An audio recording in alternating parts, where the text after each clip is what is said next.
होना चाहिए। आज युद्ध में जो हमारे साथ खड़ा था, कल उसका स्थान कोई और ले लेगा और उसके पश्चात कोई और।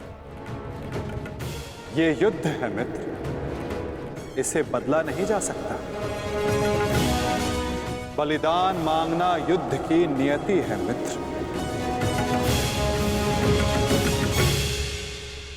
मैं समझता हूं जो आप कह रहे हैं,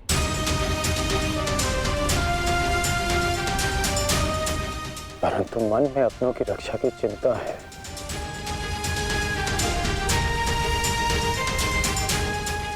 कैसे करेंगे अपनों की रक्षा?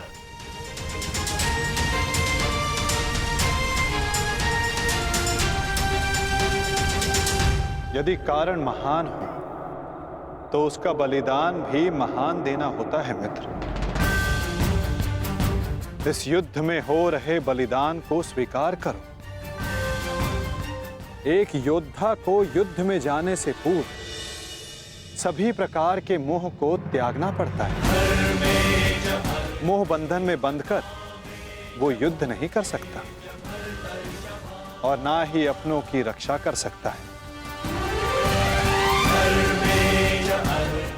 इस महायुद्ध में अपनों की रक्षा के लिए जो हो सकेगा वो मैं करूंगा, चाहे वो युद्ध के नियति के विरुद्ध हो तब भी अंगराज।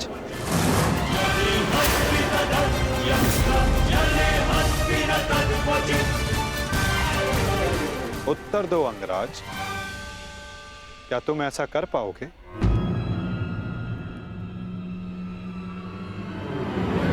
यदि तुम चाहो तो अब भी इस युद्ध की नियति को बदल सकते हो कर्ण।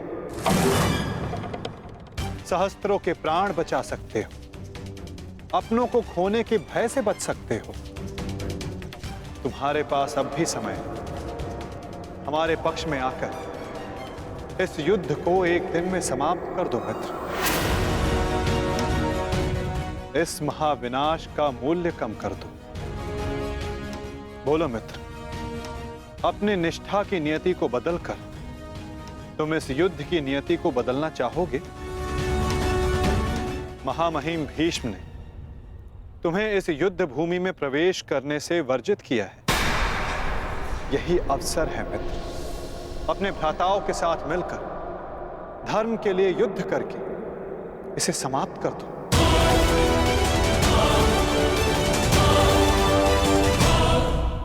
यही अवसर है मित्र, अपने भ्राताओं के साथ मिलकर धर्म के लिए युद्ध करके इसे समाप्त कर दो। आप मेरा उत्तर जानते हैं, फिर क्यों बार बार ये प्रश्न करते हैं मुझसे? मैं तुमसे प्रश्न नहीं पूछ रहा हूं, तुम्हें तुम्हारे संदेहों का हल दे रहा हूं। या तो परिवर्तन के लिए स्वयं को परिवर्तित करो या फिर प्रलाप बंद करो मित्र। और जो हो रहा है उसे स्वीकारो। तुम्हारे अंदर अपने मित्र के विरुद्ध जाने का सामर्थ्य नहीं है मित्र। जो पीड़ा आज तुम अनुभव कर रहे हो सकता है कि कल तुम्हें उससे अधिक पीड़ा अनुभव करनी पड़े मित्र।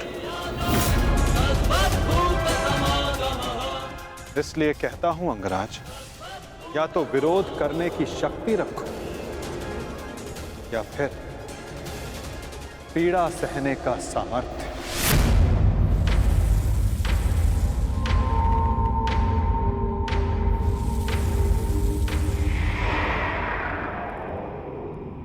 एक बात और थी मित्र, सोचा कि तुम्हें उसका ज्ञात होना चाहिए। आज मैंने अर्जुन को महाज्ञान दिया, उसे अपने विश्व रूप के दर्शन करवाए। ये जानकर तुम्हें बुरा तो नहीं लगा ना? कहीं तुम फिर से ये तो नहीं सोच रहे कि मैं पक्षपाती हूं? आप पक्षपाती तब होते जब आप अर्जुन को अपना विराट रूप नहीं दिखाते। आपने मुझे अपने विराट रूप का साक्षी बनने की अनुमति दी। मुझे पूर्ण विश्वास था केशव कि एक ना एक दिन आप अर्जुन को अपना विराट रूप अवश्य दिखाएंगे। आपको लेकर किसी और के मन में शंका हो सकती है, परंतु मेरे नहीं।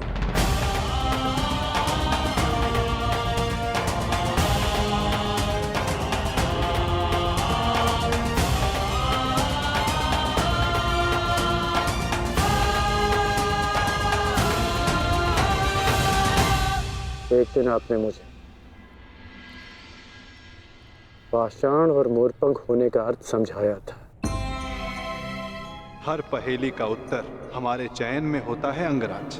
इस पाषाण खंड की भांति जो ना अपना चुना हुआ मार्ग बदलता है और ना ही अपने विचार। और दूसरा मार्ग वासुदेव? जो इस मोर पंख की भांति होते हैं, वे अपने आप को ईश्वर की इच्छा के हाथों ऐसे समर्पित कर देते हैं जैसे इसने स्वयं को वायु को समर्पित किया। मैं आज भी पाषाण हूं और अर्जुन आज भी वही मोरपंख। वो मोरपंख जिसे आपको अपने मस्तक पर धारण करना ही था। ये मेरा प्रारब्ध है कि मैंने पाषाण होना चुना है।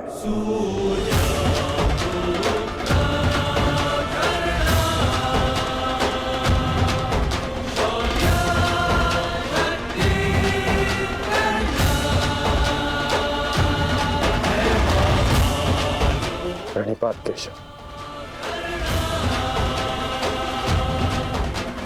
कल्याण वस्तु मित्र।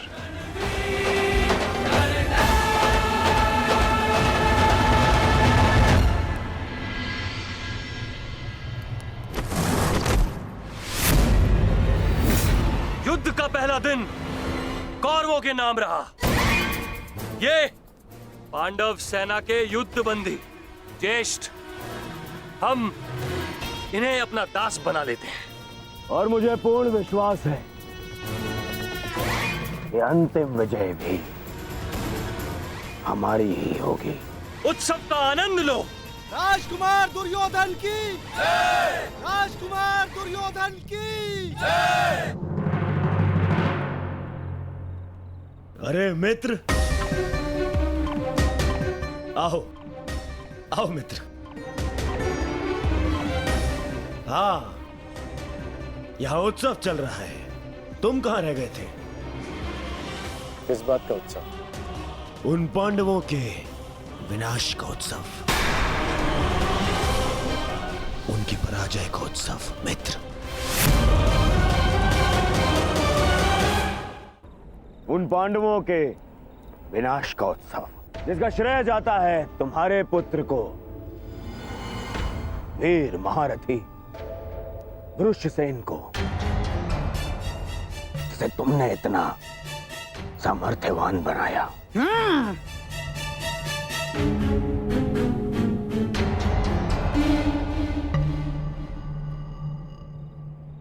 ये तो अवश्य उत्सव बनाने की बात है। आज तो मैं भी मदिरा पान करूंगा। मामाश्री, तुम भी मदिरा पान करोगे? लो, ये लो।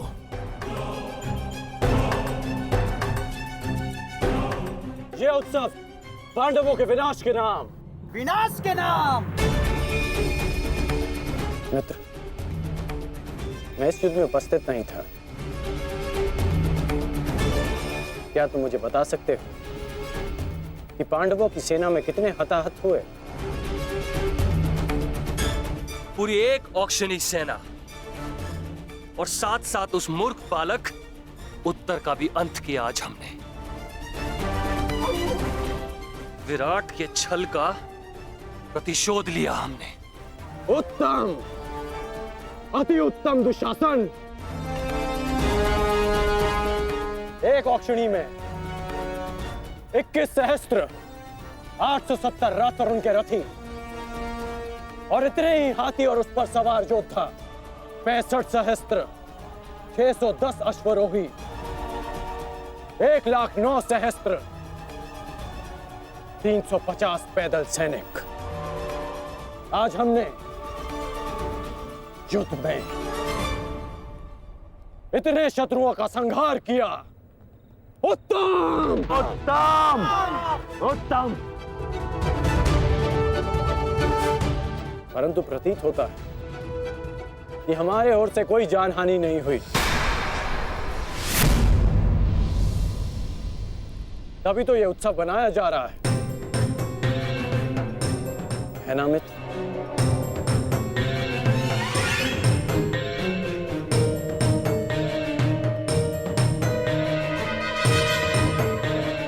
नहीं मित्र, हमारी ओर भी लगभग आधी अक्षुणी सेना की हानि हुई है। अर्थात सहस्त्र सैनिक, महारथी, अश्वरोही हमारी ओर से भी मारे गए। अब इनके परिवार का ध्यान रखने वाला कोई नहीं रहा। इनके वृद्ध माता पिता, विधवा स्त्रियों, अनाथ बच्चों की रक्षा करने वाला कोई नहीं बचा। ये तो अवश्य उत्तम बनाने की बात है। उत्तम!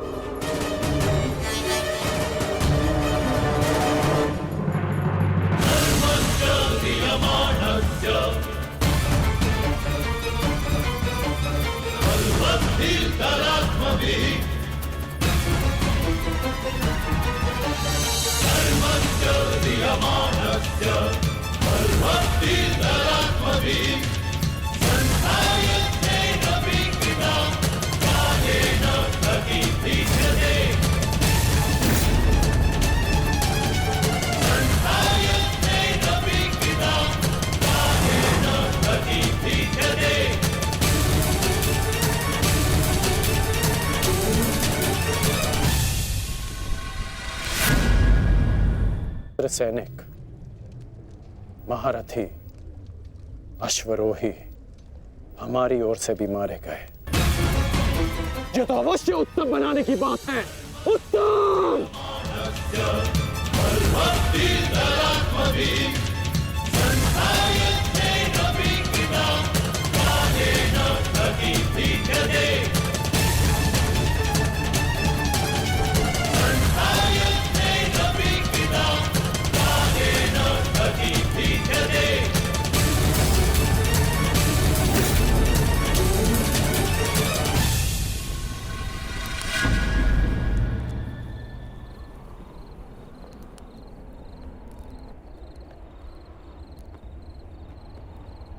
क्या ये युद्ध समाप्त हो गया है?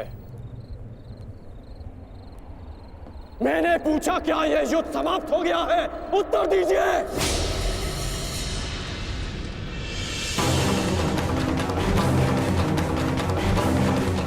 एक दिन युद्ध में पलड़ा क्या भारी हो गया। आप सबको लगा कि आप लोग युद्ध जीत गए। आज जितने भी सैनिक वीर गति को प्राप्त हुए हैं, वो तुम्हारी विजय के लिए अपने प्राण खो बैठे।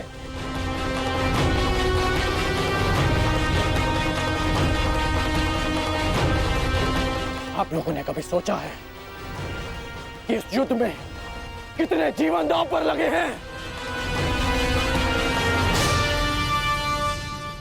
हर परिवार इस भय के साथ जी रहा है कि क्या उनके परिवार के सदस्य घर लौटेंगे भी या नहीं। और आप सब उत्सव मना रहे हैं। ये उत्सव बनाने का समय नहीं, रणनीति बनाने का समय है। इस युद्ध में जीतने का समय है। पांडव सामान्य योद्धा नहीं है। वो इस समय एक घायल सिंह की भांति हैं, जो कल युद्ध में अपना प्रतिशोध लेने के लिए तत्पर रहेंगे।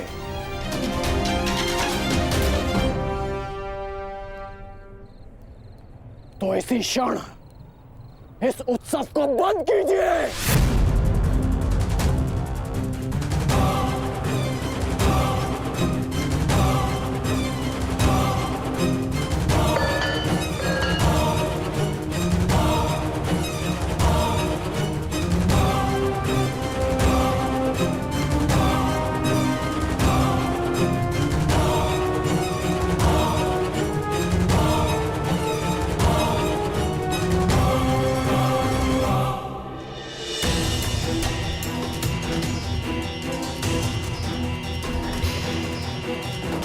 युद्ध भूमि का नियम है कि हर दिन के साथ हुई हानि को भुलाकर अगले दिन के विषय में सोचा जाए। अब समय आ गया है कि इस पर विचार किया जाए कि कल के युद्ध में हमारी रणनीति क्या होगी।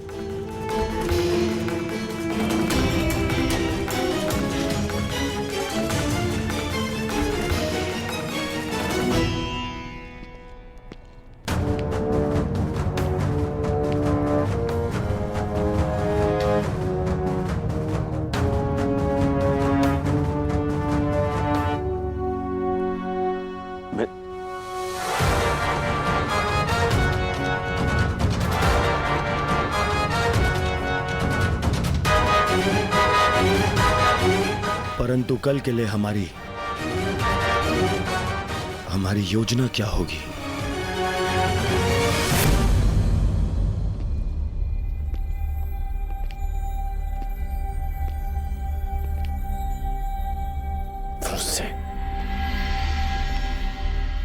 तुम यहाँ क्या कर रहे हो? यहाँ कल की रणनीति बन रही है पिताश्री। तो इस सभा में मेरा उपस्थित होना अनिवार्य है ना। तुम युद्ध में भाग नहीं लोगे, मैं तुम्हें अनुमति नहीं दे रहा। जाओ जाकर विश्राम करो। मैं जानता हूं मुझे विश्राम की आवश्यकता है, परंतु मैं नहीं चाहता कि कल कोई वीर पांडव ये कहे कि अंगराज का पुत्र एक तीर का घाव तक ना सह सका। मुझ पर विश्वास कीजिए पिताश्री, मैं कल भी युद्ध में अपना पूरा योगदान दूंगा, परंतु मुझे जाने से मत रोकिए। मैं आपका पुत्र हूं। मैं वचन देकर आया हूं कि मैं आपकी कमी की अनुभूति किसी को अनुभव नहीं होने दूंगा। मैं इसीलिए मेरा कल युद्ध में उपस्थित होना अनिवार्य है पिताश्री।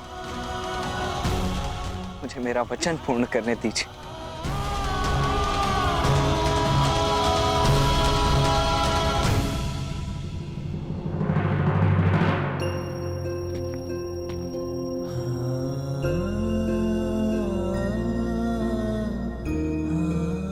कल्याण हो तुम्हारा पुत्र। तुम युद्ध में भाग लोगे।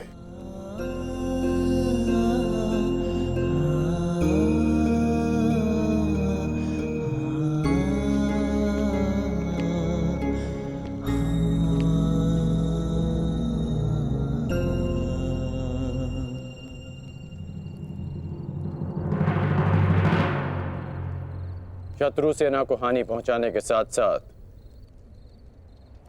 आपको अपनी सेना को सुरक्षित रखना भी महत्वपूर्ण है।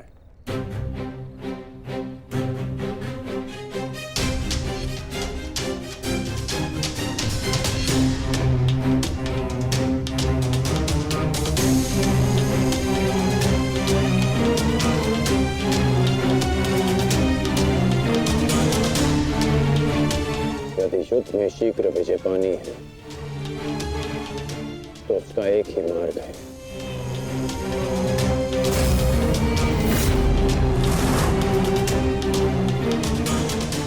उसे बंदी बनाओ। जिसे बंदी बनाने से ये युद्ध समाप्त हो जाए। युधिष्ठिर! कल युद्ध में कौरव तुम्हें बंदी बनाने का प्रयत्न अवश्य करेंगे युधिष्ठिर। यदि हमने युधिष्ठिर को बंदी बना लिया तो बाकी के सारे पांडव हमारे सामने हाथ जोड़े खड़े रहेंगे।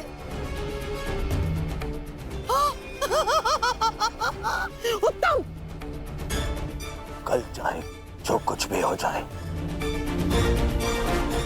हम उस युधिष्ठिर को बंदी बनाकर रहेंगे। उसकी सुरक्षा की हर एक दीवार, हर एक व्यू तोड़ देंगे हम। तो इसका तोड़ क्या है माधव?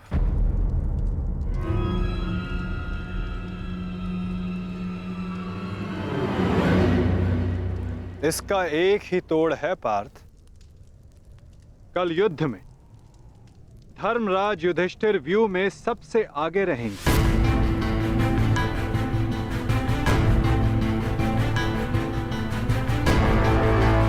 जब आप जानते हैं माधव कि ज्येष्ठ को बंदी बनाना ही इन कौरवों का लक्ष्य है, तो क्या हम ज्येष्ठ को सबसे आगे खड़ा करके उनका कार्य सरल नहीं कर रहे? क्या ये उचित है माधव? हाँ पार्थ, यही उचित है। इसीलिए मैं ऐसा कर रहा हूं।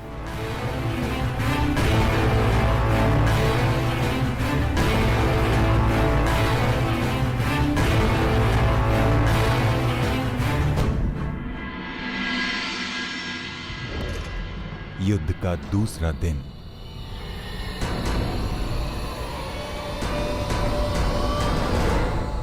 क्या युद्ध आरंभ का शंखनाद तब तक नहीं हुआ संजय? किसी भी क्षण युद्ध का शंखनाद हो जाएगा महाराज। दोनों सेनाएं सज्ज हैं। पांडवों की सेना ने आज कौंच व्यूह का निर्माण किया है और महामहिम भीष्म ने महाव्यूह का। उचित निर्णय लिया है ताचरी ने।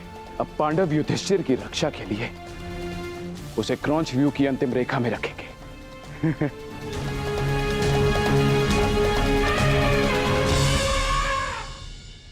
युद्ध भूमि में कुछ असामान्य घटित हुआ है महाराज, जिसका किसी को अनुमान नहीं था। जिस प्रकार से युवराज दुर्योधन आश्चर्यचकित हैं, ठीक उसी प्रकार से मैं भी आश्चर्यचकित हूं महाराज। किंतु ऐसा क्या हुआ है संजय? पांडवों ने राजकुमार युधिष्ठिर को सेना के अंतिम रेखा में ना रखकर सेना के अग्रभाग में रखा है महाराज।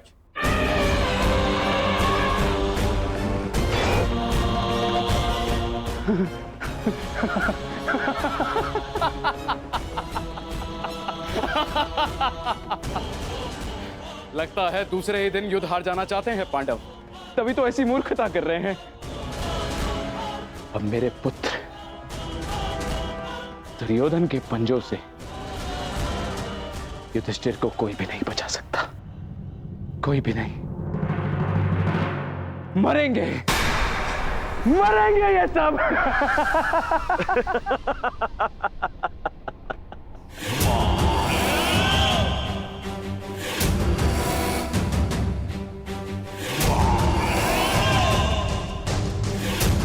सुना था,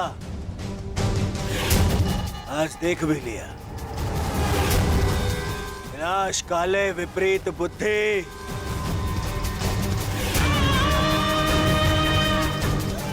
युधिष्ठिर को सबसे आगे खड़ा करके आश्चर्यचकित कर दिया इन पांडवों ने।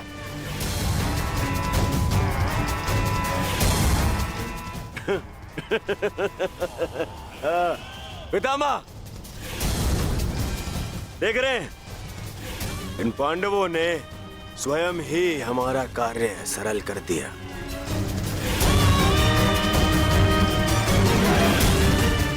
युधिष्ठिर को आगे खड़ा करके।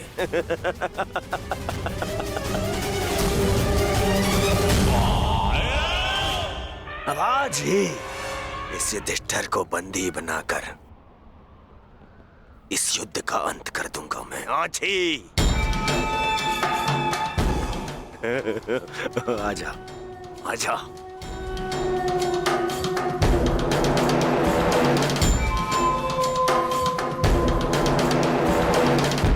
कल अंगराज ने उत्सव मनाने से रोक दिया था, आज अवश्य मनाएंगे।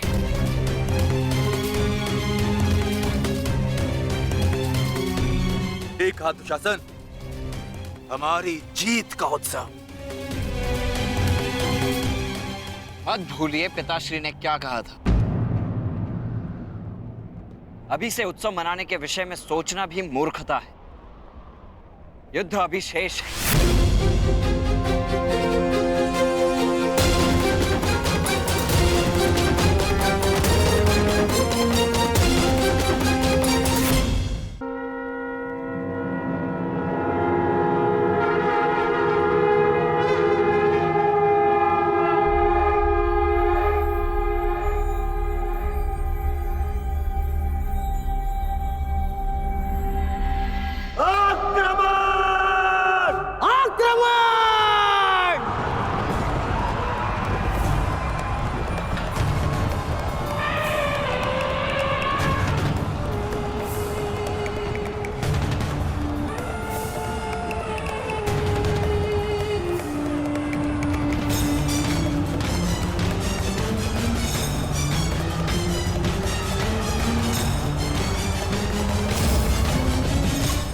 पांडव आक्रमण क्यों नहीं कर रहे?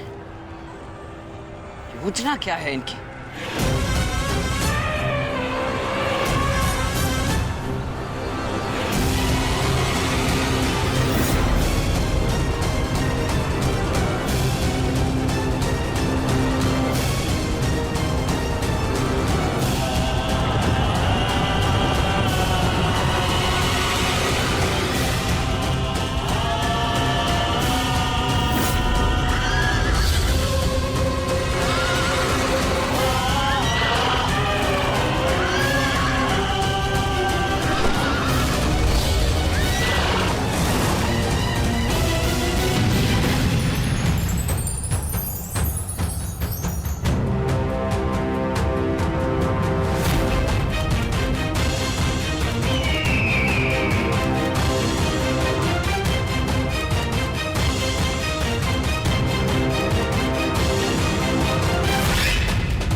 पक्षी चिन्ह वो भी उल्टी दिशा में। ये पांडव पीछे क्यों हट रहे हैं?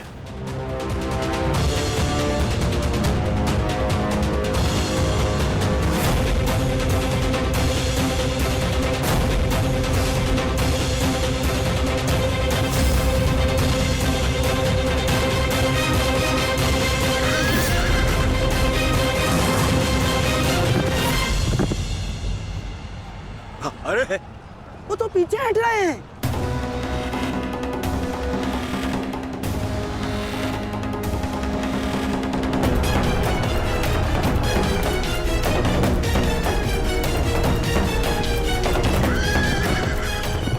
पीछा करो इनका, समाप्त कर दो सबको।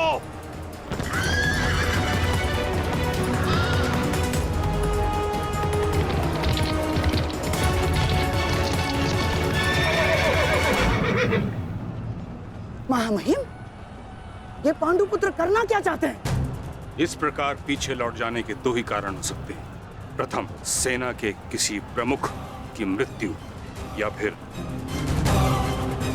पराजय का भय।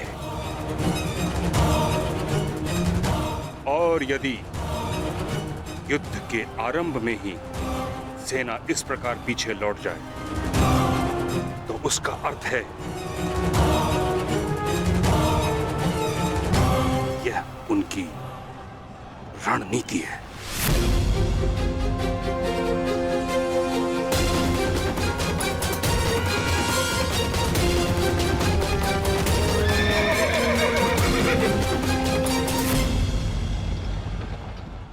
यह उनकी रणनीति है।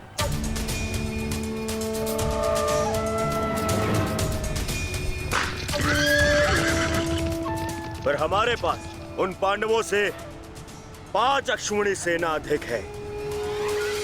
यदि ये कोई रणनीति भी है, तब भी हम अपनी सेना के बल से इन पांडवों को समर्पण करने के लिए विवश कर सकते हैं। पितामह, आप आगे बढ़िए और युधिष्ठिर को बंदी बनाइए। शीघ्रता मत करो दुर्योधन। सर्वप्रथम उनकी रणनीति को समझो, उसके पश्चात आगे बढ़ो।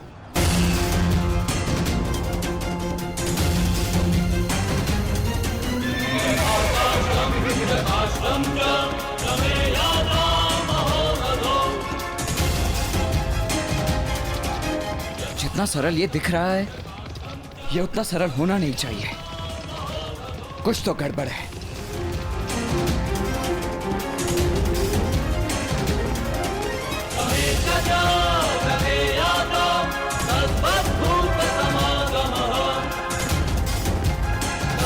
रुक जाओ, ये एक छल है, हमें फंसाने की चाल है ये।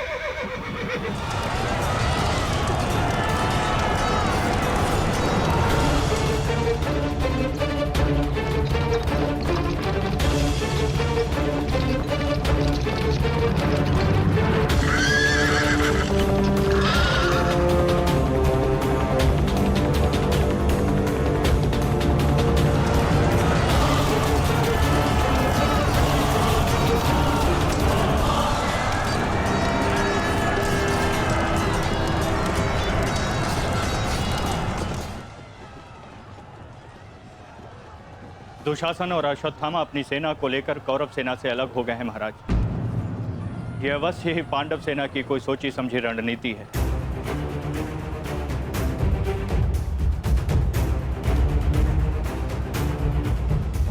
आत्मसमर्पण कर दो युधिष्ठिर। हो सकता है ज्येष्ठ तुम्हें जीवन दान दे दे। तुम केवल दास बनने के योग्य और सदैव दास बनकर रहोगे, और पांचाली सदैव हमारी दासी बनकर रहेगी।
वस्त्र अस्त्र चलाओ पार्थ।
अब जिन्हें हमसे लड़ना था वो शत्रु आपस में ही लड़ बैठेंगे पार्थ। आज तुम्हारा बल इस धरा पर धराशाय होगा।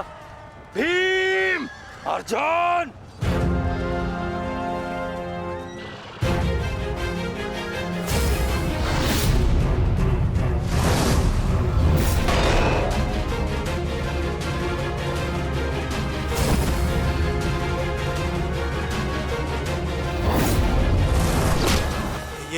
ये क्या हो रहा है? अश्वत्थामा और दुशासन आपस में क्यों लड़ रहे हैं? शांत हो जाओ दुर्योधन, अर्जुन के दिव्यास्त्र का प्रभाव है।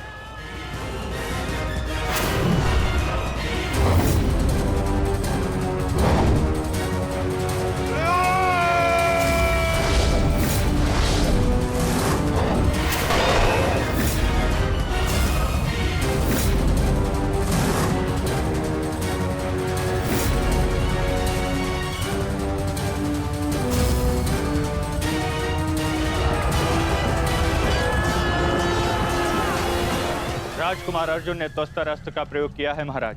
ये प्राचीन और बहुत ही दुर्लभ अस्त्र है। ये सैनिकों को भ्रमित करता है महाराज, और अपने ही सैनिकों में मृत्यु का भय और अपना सबसे बड़ा शत्रु दिखाई देता है महाराज, और वो आपस में ही लड़कर मर जाते हैं महाराज।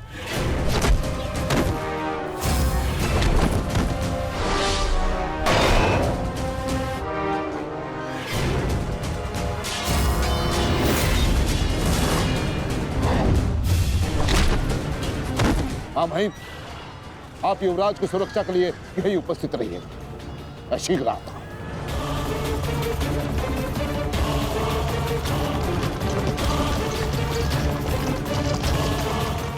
माधव, दुर्योधन पर आक्रमण करने का यही उचित समय है।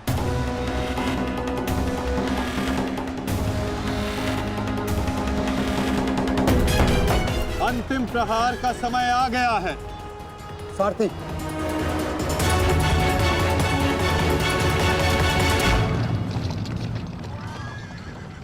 ये क्या? चारों पांडव सीधे हमारी ओर बढ़ रहे हैं।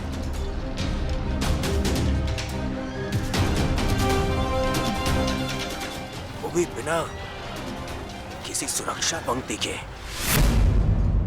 संजय, संजय, इस अस्त्र की माया को किसी तरह तो समाप्त किया जा सकता है। कोई तो उपाय होगा।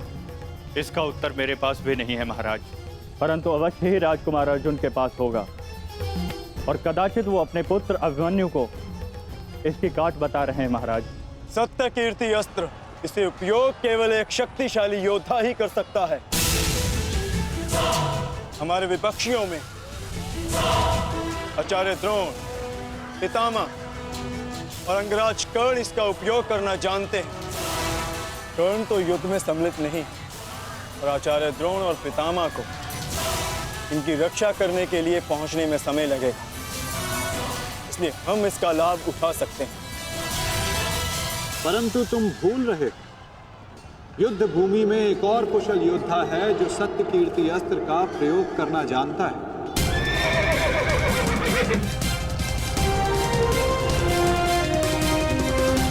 और उसको रोकना अति आवश्यक है।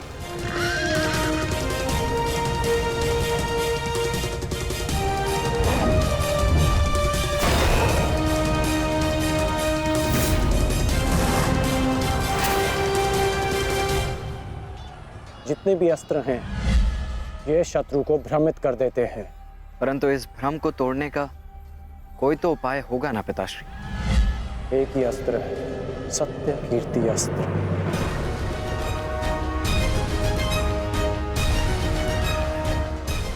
ओम सत्यार्थम, ओम कीर्त्यार्थम, ओम नमो नमो नमो सत्य कीर्ति अस्त्राय नमः।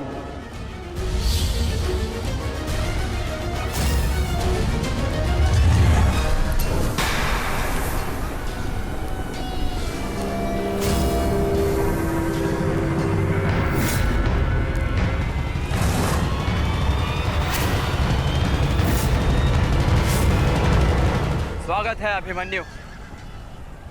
वासुदेव ने सदा तुम्हारी प्रशंसा की और कल तो तुमने महामहिम भीष्म पितामह का मार्ग भी रोक दिया था। तुम में तुम्हारी इस असाधारण वीरता का मैं सम्मान करता हूं और प्रशंसा भी।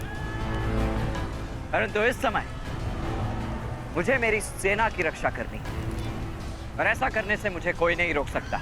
प्रशंसा तो तुम्हारी भी बहुत हो रही है वृषसेन। जिस वीरता से तुमने मेरे पिताश्री का सामना किया वो सराहनीय था। परंतु इस समय मेरा भी केवल एक ही लक्ष्य है, तुम्हें रोकना। तो विलंब कैसा? मैं प्रस्तुत हूं।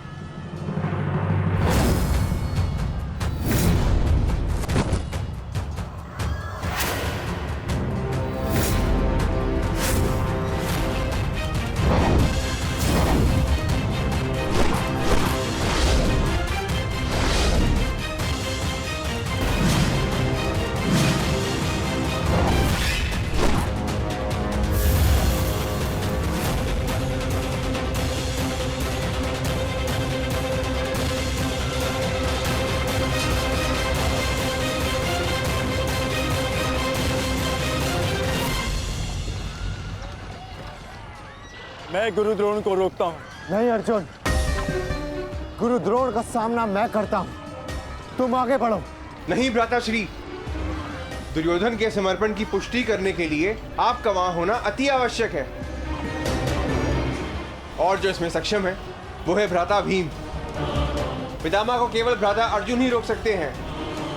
आप सब लोग आगे बढ़िए, हम गुरु द्रोण को रोकते हैं। सारथी, शीघ्रता करो।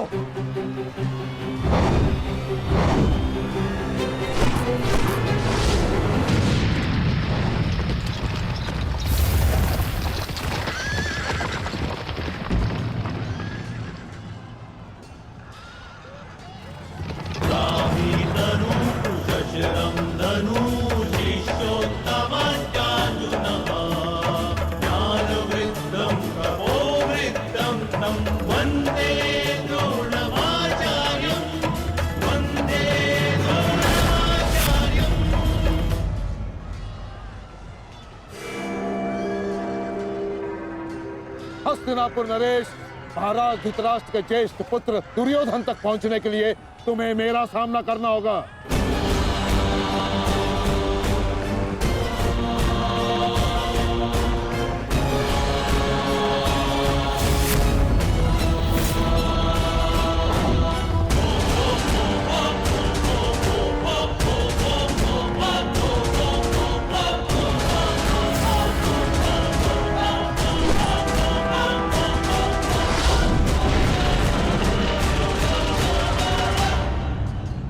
अद्भुत अर्जुन, मुझे गर्व है तुम पर।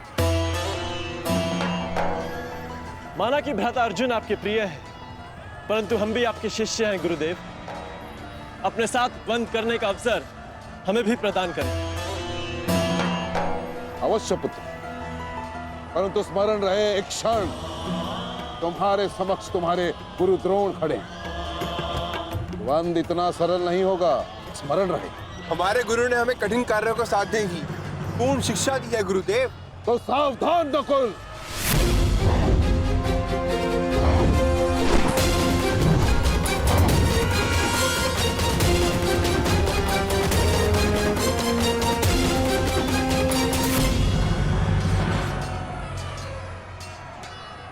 कहा था मैंने कि द्वंद्व सरल नहीं होगा।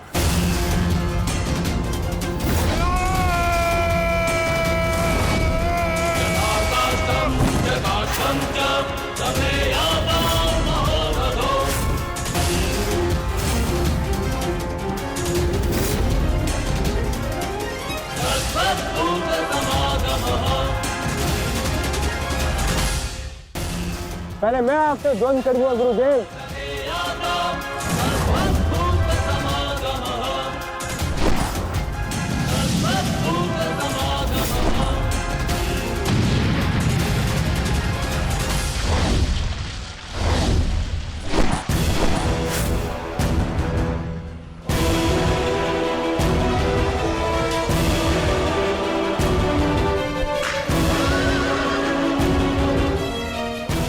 द्वंद्व का समय आ गया है। हमें पूरी शक्ति के साथ उनके साथ द्वंद्व करना होगा।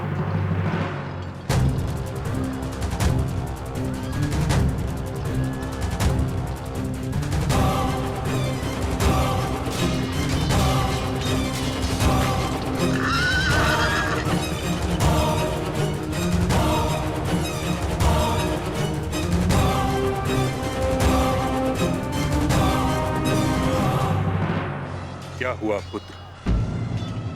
जो कर्तव्य पूर्ण करने आए हो वह करो। मेरे साथ द्वंद्व करो। रुक क्यों गए? आक्रमण करो मुझ पर। कर्म से बड़ा कोई धर्म नहीं पुत्र। पितामह ने उचित कहा, अपने कर्तव्य का पालन करो। स्मरण है ना पार्थ, ना कोई बंधु है ना कोई बंधव, ना कोई मरता है ना कोई मारता है, ये सब आत्माएं हैं।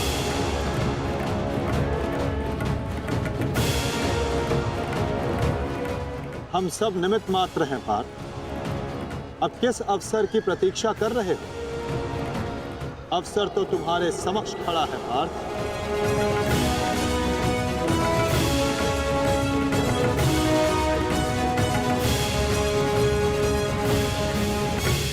यदि तुम मुझ पर प्रहार नहीं करोगे अर्जुन, तो मैं करूंगा और तुम्हें तुम्हारे कर्तव्य से अवगत कराऊंगा।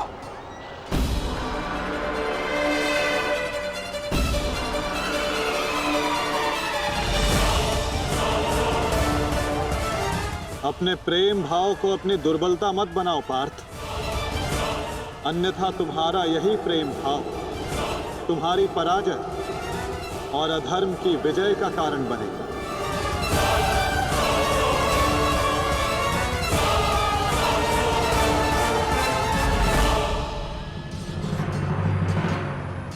शस्त्र उठाओ पार्थ, प्रहार करो अपने शत्रु पे, प्रहार करो पार्थ।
एक ही अस्त्र है जो इस भ्रम को तोड़ सकता है,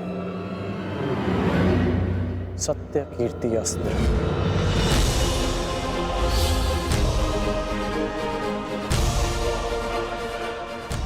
सत्य कीर्ति अस्त्र।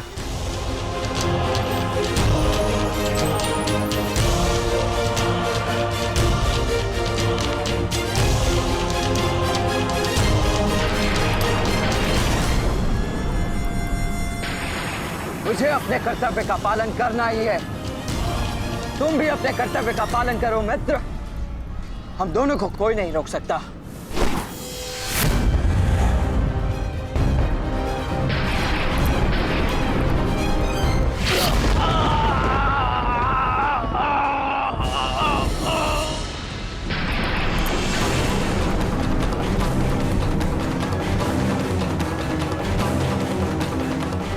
रुक जा वृषसेन, मुझे विवश मत करो। मैं केवल वो कर रहा हूं जो मेरे वश में है।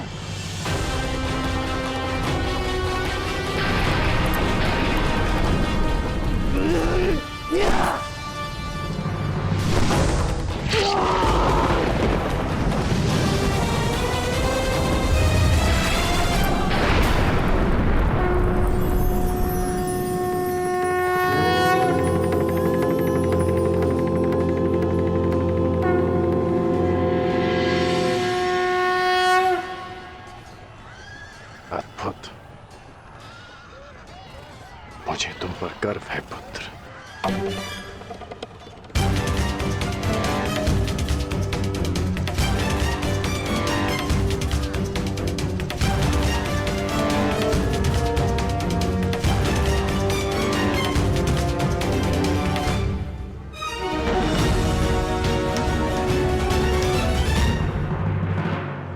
क्या सूचनाएं बताओ।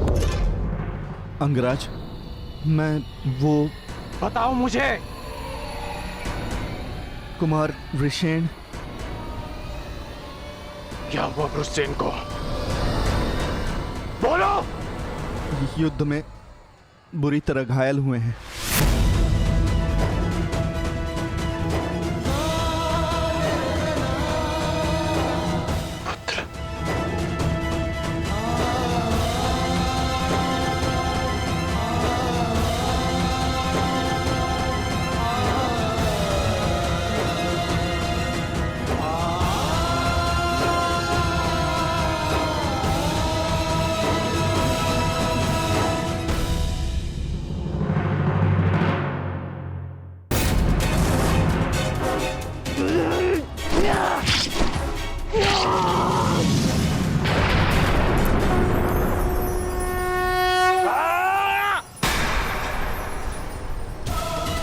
ये ये हमें क्या हुआ था कुमार?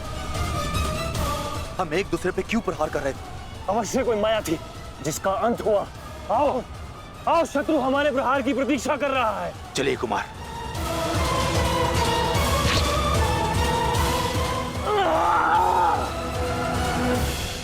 तुम्हारे कौशल और शौर्य को नमन है वृषसेन। अनुमान नहीं था कि कौरव सेना में ऐसे कुशल योद्धा से सामना होगा। सूर्यास्त में समय अभी शेष है अभिमन्यु, और हमारे तुनीरों में बाण नहीं। तो समय व्यर्थ ना करते हुए द्वंद्व आरंभ करें। तो मैं प्रस्तुत हूं योद्धा।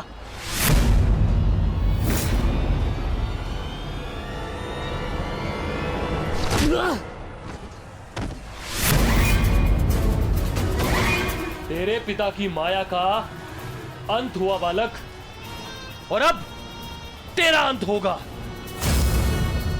या!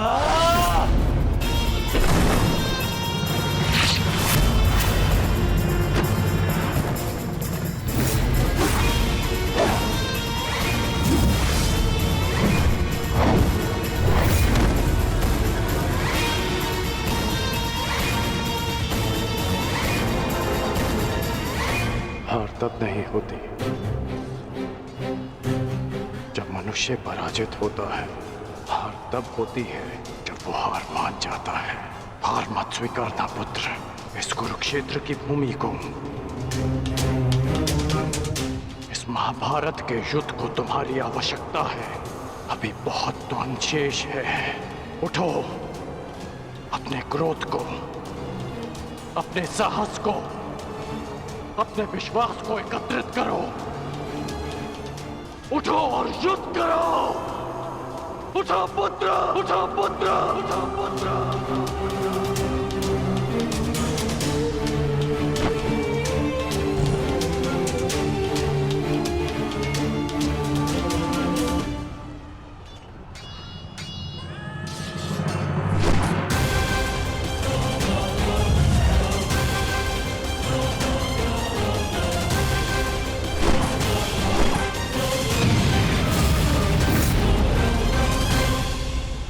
माधव, पितामह के प्रहार प्रतिक्षण बलशाली होते जा रहे हैं। हम उन्हें बहुत समय तक रोक नहीं पाएंगे। रोकना तो पड़ेगा पार्थ।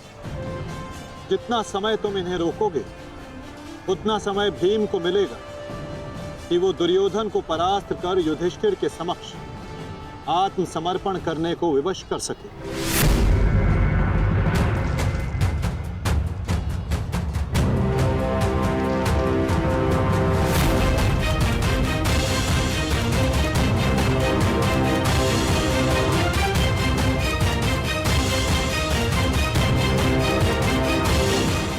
दुर्योधन, ये युद्ध भूमि है, कोई रंग भूमि नहीं कि औरों के द्वंद्व का तुम आनंद उठा सको। क्यों दुर्योधन, कायरों की भांति क्यों खड़े हो? आओ और आकर मुझसे युद्ध करो।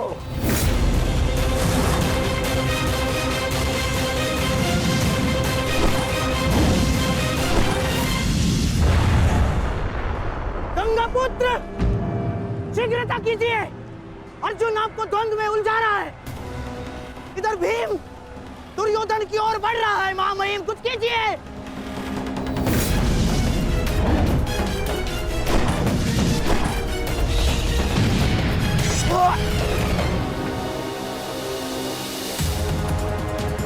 साथी,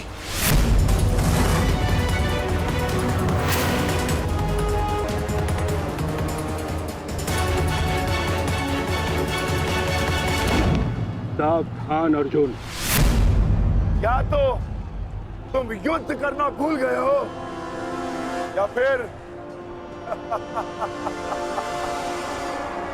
तुम्हें युद्ध करने का साहस नहीं है। दुर्योधन, नहीं नहीं दुर्योधन, भीम तुम्हें उकसा रहा है। द्वंद्व में मत फंसना।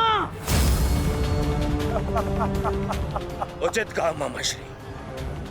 मेमनों के आखेट के लिए से आगे नहीं बढ़ते। बस भोगे भीम के लिए तो मेरी कलिंग की सेना ही पर्याप्त है। कलंक के वीरों, आक्रमण करो और इसको बंदी बना लो। जाओ।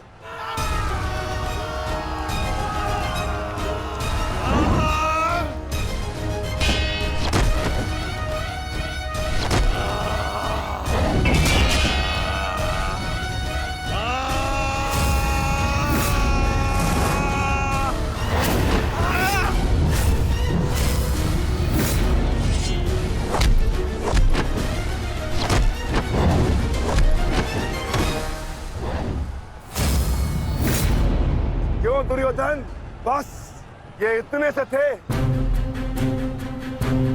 अरे इनसे तो युद्ध करके मेरे हाथ पैर भी नहीं खुले।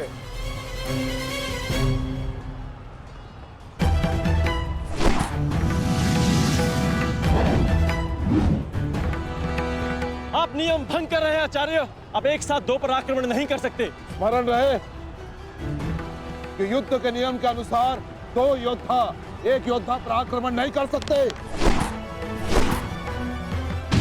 पर तो एक योद्धा दो योद्धाओं पर आक्रमण कर सकता है। सहदेव,